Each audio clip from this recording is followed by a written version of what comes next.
Mayor Rene Asentista, mga parente nako nga diya karon, ug kamo mga kaigsuonan na akong dumanhugonon, mayong buntag ninyo tanan. Tingali nagtinga mo, kinsa ning gwapuhang upaw na inyong tubangan. Kaila ba mo nako? Kamo kaila kay parente man. Sige likod wa yung kaila. Ako si D. Hacosalem. Ang akong D kay para Dojo Dili Dionisio. Ako'y usa sa mga apo sa tuhod ni Don Dionisio. Uyong ang among tawag niya. Kay usa sa iya, kay siya usa ka nationalist na atua pa bilib kay sa Pilipino. Ang pong sa ako mga ginikanan, si Dionisio Hacosalem gyud maoy nangusog nga mogamit og binisraya nga pulong sa pagtahod sa among mga ginikanan ug apuhan. Mao nang nanay ug tatay sa mga inahan ug amahan, ug ang pagtahod sa amuang apuhan kay uyong and uyak. Kini ang usa sa mga tradisyon na gipasa ni Uyong Dionisio kanamo. Nga nahantod karon amo gihapon gisunod sa amuang pamilya. Siguro ang uban nakahibaw na, pero sa wala pa nakahibaw, si Don Dionisio Naminyo kang Generosa Cui Teves. Usa ka pag-umangkon ni Don Pedro Cui maoy nagmugna sa Hospicio de San Jose de Barili. Duna sila'y 5 ka anak. Si Salud, si Silvano, usa Banong, inyong kanhing mayor diri sa Dumanhog.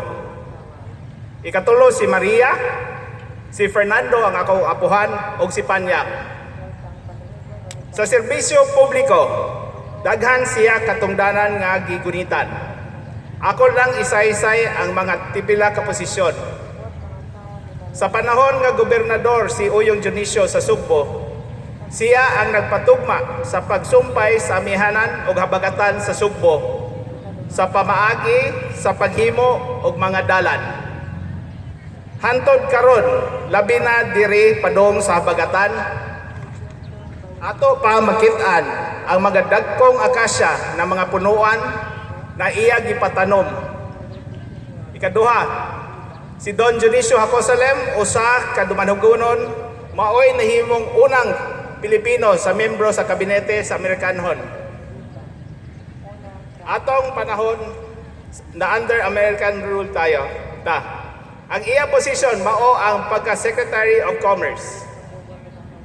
Sa iyang katungdanan as a cabinet member sa isa ka krisis na iya nalikayan, ang isa ka rice shortage sa tibuok Pilipinas. Paghuman sa panahon gera, naay kakuwangan sa bugas ang mga negosyante. Atong panahon, namintaha sa kakuwang sa bugas ang mga negosyante. Iyahaning nasumpo sa pagpamaagi sa pagstrikto sa iya mga polisiya. Maunang nadundang ang krisis sa bugas. Si Don Dionisio nagretiro sa serbisyo publiko sa batananong edad na 44. Iya ni gihimo para mahatagan og higayon ang uban sa pagserbisyo sa mga Pilipino. Kung si Dionisio usa gayud ka Filipino sa hunahuna, ang iyang kinasing-kasing dumanhugonon gyud ang sulti sa iyang mga anak. Ang iyang pangandoy maoy ang kalampuson o mauswagon nga dumanhog. Mao nang naghatag siya or nag-donate siya og mga yuta para sa kalambuan sa atong dumanhog. Usa ni ani ang atong dumanhog public market. Ang usa ang eskwelahan, mao na ang Central Elementary School gi-donate sa niya. Ug ang usa ang kanang oval karon nga gitukuran sa CTU ug building. O sa pag-ila sa iyang mga nahimo, kining plaza ginganlan para kaniya. Ang akong misyon karon Adlaw mao ang paghatag og kinasing-kasing nga pagsalamat sa inyong tanan.